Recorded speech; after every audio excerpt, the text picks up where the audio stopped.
Molly became more and more troublesome. She was late for work every morning and excused herself by saying that she had overslept and she complained of mysterious pains, although her appetite was excellent. On every kind of pretext, she would run away from work and go to the drinking pool, where she would stand foolishly gazing at her own reflection in the water. But there were also rumors of something more serious. One day, as Molly strolled blithely into the yard, cutting her long tail and chewing at a stalk of hay, Clover took her aside. Molly, she said, I have something very serious to say to you. This morning I saw you looking over the haze that divides Animal Farm from Foxwood. One of Mr. Pilkington's men was standing on the other side of the hills, and I was long away, but I am almost certain I saw this. He was talking to you, and you were allowing him to stroke your nose. What does that mean, Molly? I did not. I was not. It was not true, cried Molly, beginning to prance about and paw the ground. Molly, look me in the face. Do you give me your word of honor that the man was not stroking your nose? It was not true, repeated Molly. But she could not look Clover in the face. In the next moment, she took to her heels and galloped away into the field.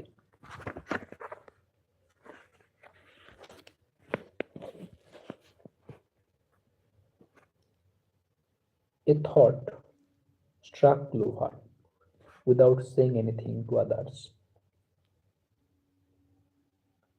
She went to Molly's stall and turned over the straw with her hook. Her number of straw was a little peel of lamb sugar and several bunches of ribbon of different colors. 3 days later, Molly disappeared. For some weeks, nothing was known of her whereabouts.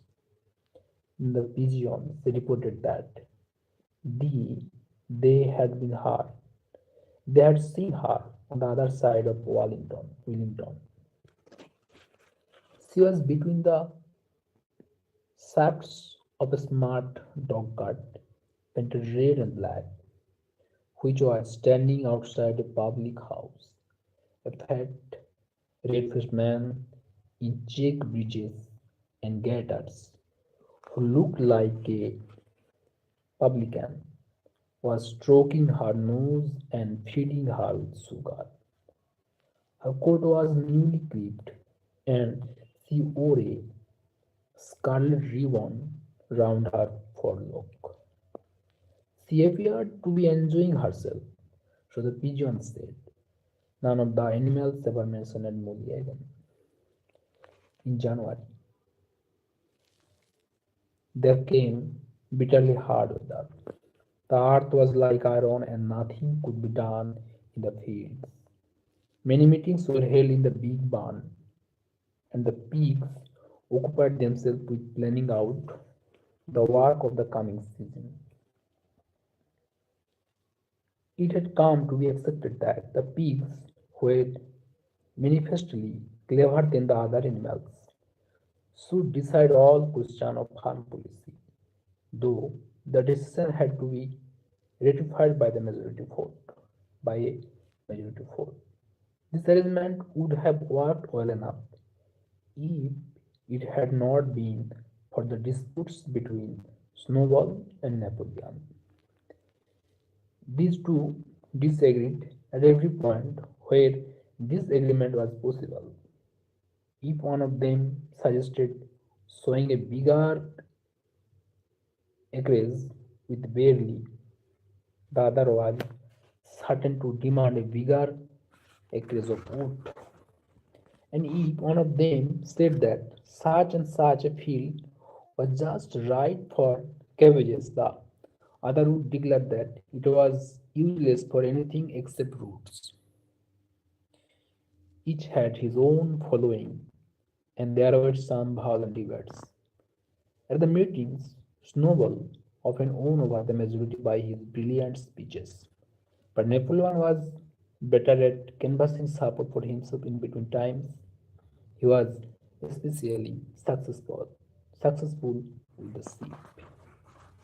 Of late, the sheep had taken to belating. 4 legs good, 2 legs bad, both in and out of season, and they often interrupted the meetings with this. It was noticed that they were especially liable to break into 4 leg goods, 2 legs bad at the crucial moment in Snowfall's speeches.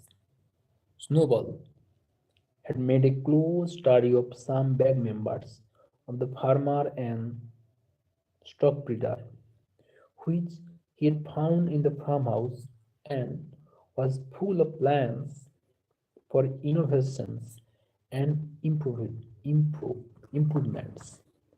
He talked learnedly about field drains, silage and basic slag, and had worked out a complicated scheme of all the animals to drop their dung directly in the fields at a different spot every day to save the labor of cartage.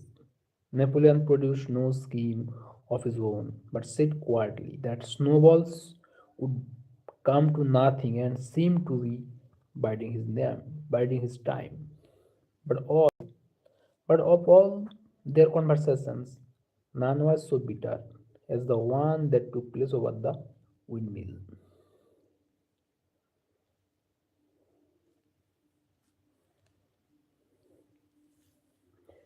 In the long pasture, not far from the far buildings, there was a small knoll which was the highest point on the park.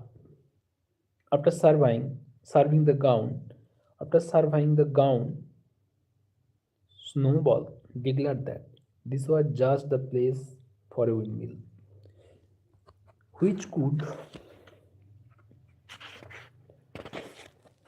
made to operate a dynamo and supply the farm with electrical power.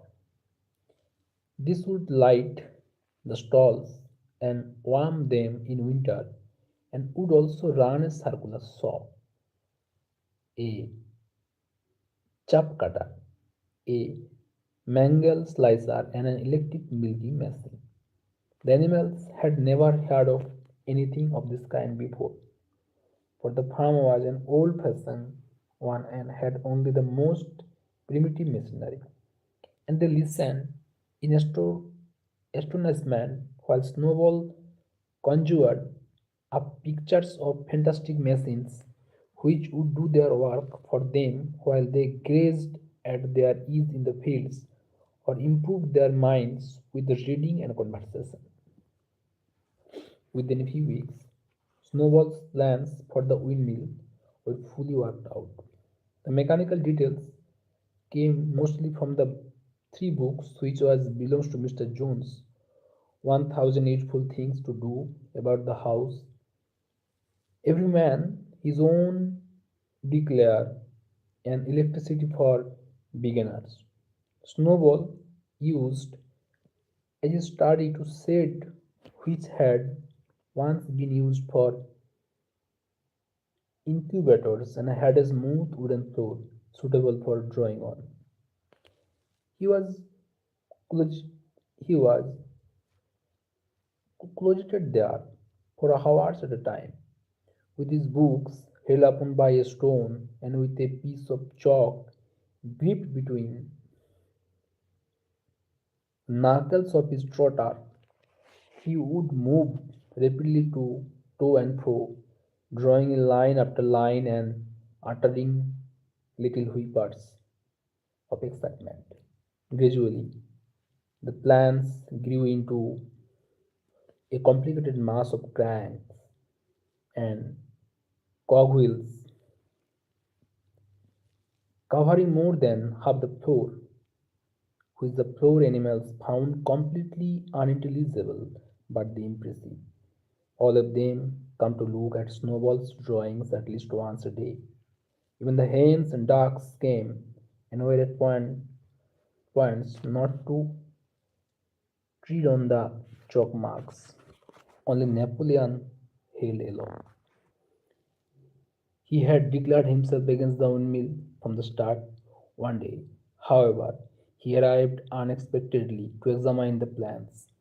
He walked heavily around the shed, looked closely at every detail of the plans, and sniffed at them once or twice, then stood for a little while contemplating them out of the corner of his eye. Then suddenly he lifted his leg, urinated over the plans, and walked out without uttering a word. The whole park was deeply divided on the subject of the windmill. Snowball did not deny that to build it would be difficult business. Stone would have to be quarried and built up into walls. Then the sails would have to be made, and after that, there would be need of dynamos and cables. All be done in a year. And thereafter, he declared, so much labor would be saved that the animals would only need to work 3 days a week.